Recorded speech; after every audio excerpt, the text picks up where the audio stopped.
New at 6 tonight, this Loon Lake woman, 59-year-old Deborah Steeneck, is accused of faking injuries to get thousands of dollars from Washington State in the form of benefits from the Department of Labor and Industries.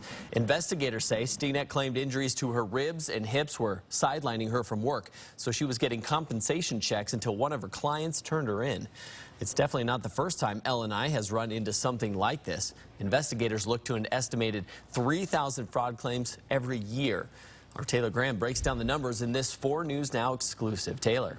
Well, Steeneck's is one of about 300 estimated criminal cases that result from those tips L&I gets every year.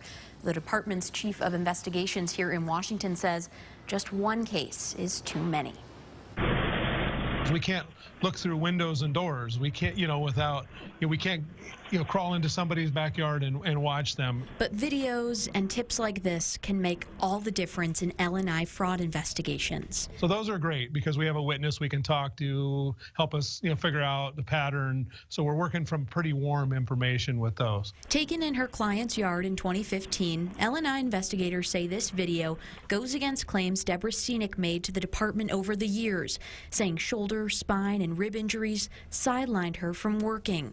But investigators say the 59-year-old from Loon Lake earned 20 grand from a remodeling job, plus 11 grand from L&I time loss benefits in 2015.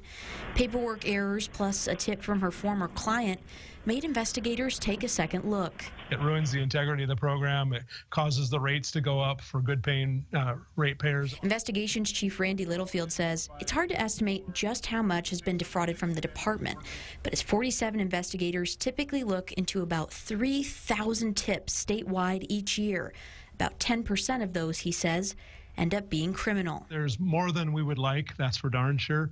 I mean, one person defrauding the system is too much. In hopes of stopping that possibility, the Attorney General's office just filed charges against Steeneck, who failed to show up for her court date last week. There's 47 of us out there doing this, but what we need is everybody's help. That this is not a victimless crime. This hurts everybody. Now charged with first-degree theft, Steeneck is facing a maximum of 10 years in jail and a $20,000 fine. Aaron?